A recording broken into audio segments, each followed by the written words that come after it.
Hello everyone, my name is Aaron Woodman and I want to welcome you to my YouTube channel. In this video, we will proceed into talking about leveraging your relationships by explaining how to ask people for help.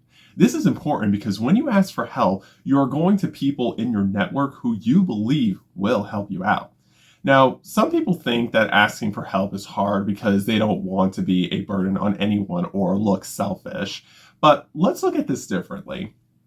We don't ask for enough, mainly because we have not really thought out what our needs are or the many ways other people could help us be more successful. To know what to ask for, you must know your needs. Leveraging your relationships requires that you know yourself better. Remember, you have some needs that are obvious to you. You know what is missing and you are aware that it exists out there in the world somewhere. Some examples are, I need a better job. I need a new work partner. I need to get this assignment done, etc. Essentially, you are looking for a solution. You could step back one step and think about the information that might help you find the solution. Let's call these informational or advisory needs. This might include thoughts on where to look for a better job, advice on the best way to get a new work partner, or better tools to get your work assignment done efficiently. You could take an additional step back and broaden how you are looking at each need. There might be multiple ways to address a need. Are you looking for a new job, or are you frustrated with your current job? Are you looking for a new work partner, or are you frustrated with your current work partner? Are you looking to have a new work assignment system, or are you frustrated with your current work assignment system? As you can tell, these are not the same thing, since you either want a replacement or you want something to be improved. So it is important to be explicitly clear about this kind of stuff. The more broadly you look, the more you will see different ways people could help you and get your point of view when you ask for something. This then affects what you might ask for. Going back to one of the examples, if you need help getting a new job, ask about ideas for networking with specific groups of people, feedback on your resume, or suggestions on talking with your boss about your future path at your current company. All of this shows that it is important to know what you are specifically asking for, but the real value comes from knowing how to expand your thinking in terms of how you want to be helped. With this foundation in mind, let's proceed into covering ways to make asks. When it comes to asking people for help, people are allowed to respond the way they want. They have free will just as you do. You can't control them and you don't have to. If you constantly get worried about what someone will say, then you will never ask a specific person for help. Let's talk about the rules for asking. 1, you are allowed to ask for things. Many people feel inhibited when it comes to asking for things. They feel they don't have permission, or it would seem aggressive, or they are afraid of rejection. But really, when you ask for something, all the other person can say is no, or ask you to clarify, or ask you to convince them otherwise. You are allowed to ask. 2, you get things by asking for them. It would be nice if other people would provide what we want without us asking for it. Just for your information, the world does not work this way since we are not mind readers. Other people are not spending all their time thinking of you. They are mostly thinking about themselves. Even if you have an intense conversation with them, when it's done, their attention will shift to other things. The other person may be inclined to say yes, but probably won't until you ask. Others are taking their cues from you. If you haven't asked, they may conclude something is not important to you. If you haven't asked yet, they may conclude you don't need it yet. Your ask is their activation moment. This is a saying in sales that you get the sale by asking for the sale. The ask is what prompts people to make a yes or no decision or negotiate for something else. Sometimes you are competing against the other people who do ask. The world includes people who are assertive, who look out for their interests, and who don't let discomfort stop them. So you will not know if someone can help you if you do not let them know you need help. 3, you can negotiate. Any back and forth between two people is a negotiation. When two people negotiate, they are working through what will be a satisfactory outcome for both. In a negotiation, what is important is the end point, not the starting point. Keep in mind that negotiation is not bad. It is a good thing. Negotiation is not about being pushy. It is about showing respect. You can view it as a team effort to find a solution that will satisfy both of you. Negotiation allows you to be more precise about needs and values. The first thing someone offers you is often their first guess about what they can do for you, or their first thought about how the two of you will interact in your relationship. If you give them more information, they might offer something else, not because you are getting more from them, but because they have a better idea of how they can meet your needs. Here are some examples of things you can negotiate. You can ask for a higher salary or a raise than you are offered. You can ask for different, more, or fewer hours. You can ask for an earlier appointment. You can ask for a different role in a committee. And in each of these scenarios, the other person can respond and come back to you with a yes, no, or counter offer. You might not get what you want. They might not get what they want. The negotiation could end with no agreement. That doesn't mean you are permanently ostracized from the rest of humanity. It just means you didn't quite get what you wanted. Life doesn't need to be a take it or leave it experience. Ask for things, see what happens, and then stay in the dialogue. With these rules for asking in mind, let's go over the different ways of asking for things. One simple framework is to categorize requests from direct to indirect and from specific to general.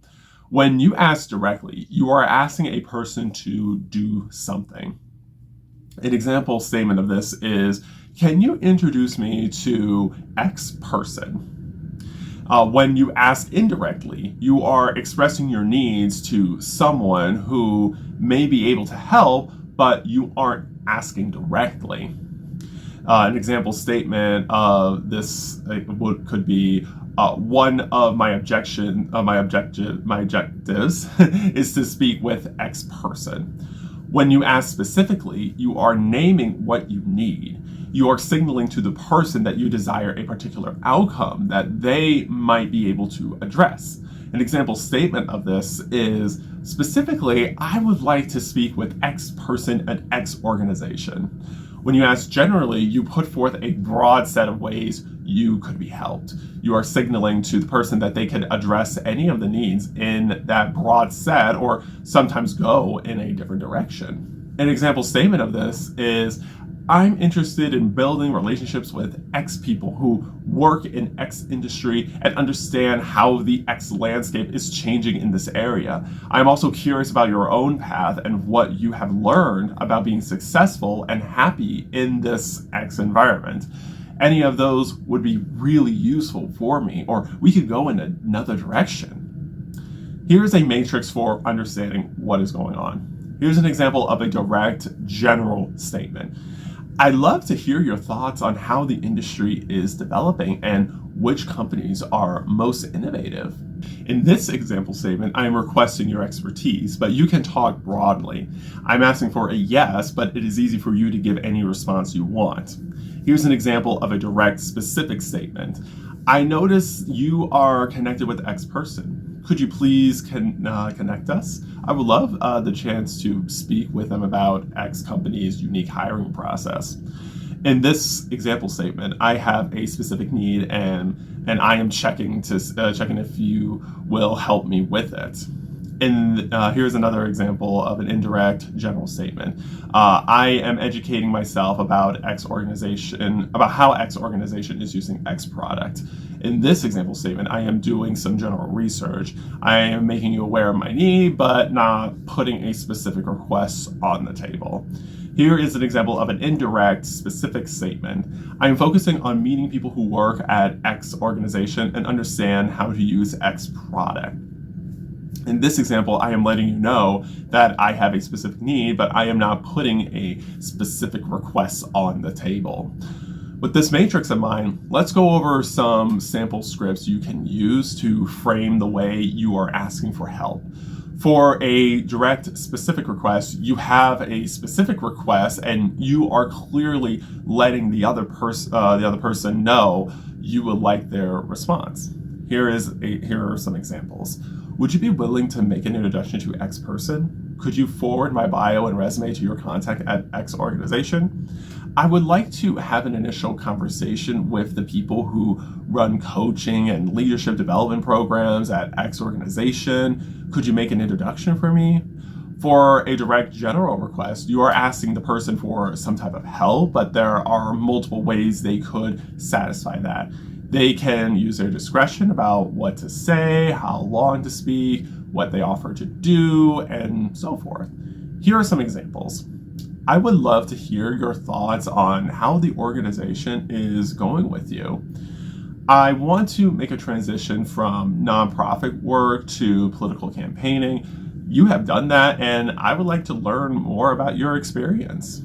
I would like to describe my relationship with X person and just get your reaction. For an indirect specific request, this is where you would really like the person to do something, but you don't want to put them on the spot. This is a face-saving approach. They might solve your problem, but if they don't, neither of you need to feel awkward. Here are some examples. I am setting up meetings with the professional development departments of X organization. These meetings are about getting to know each other through conversations with the people who handle training, coaching, diversity, and professional development. I would like to add someone with a nonprofit background to a board I am a part of. Basically, someone with a set of qualifications similar to yours. I am interested in learning how this type of individual would think about this board. For an indirect general request, this is the most open request. You are identifying various ways others might help you without putting the other person on the spot, yet you are not overly vague. You are still providing clear guidance for how they can be successful in the conversation. Here are some examples. I am curious how X organization like yours would regard someone of my background. I have been talking to great minds about how they have managed their own career transitions and what advice they would give to someone currently in this process.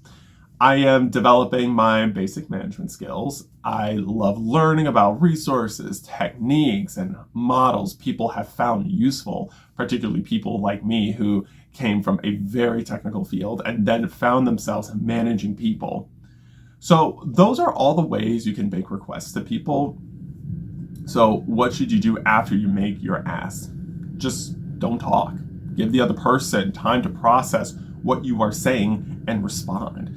You can ruin a good ask by nervously filling in the silence. Silence feels longer when you are doing the asking than it is for the person receiving the request. The person is actually thinking, so let them have their process. When they start to respond, don't interrupt. Also, you don't want to fall into the trap of over-explaining yourself. If the other person wants an explanation, then you can explain your reasoning. Still, you just want to get straight to the point of your request and let the person respond in the way they want to.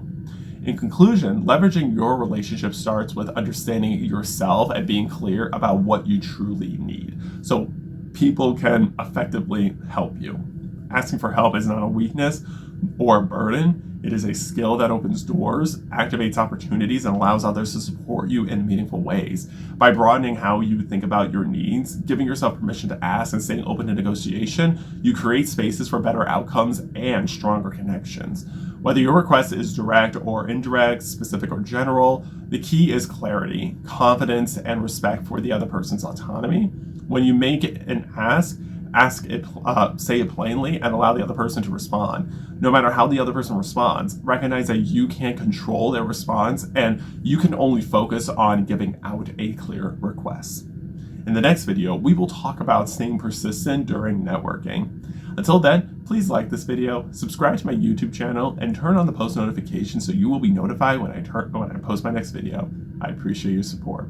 Remember, you are powerful, you are capable, and you are the change maker our society needs. Thank you so much for watching this video. I will see you soon.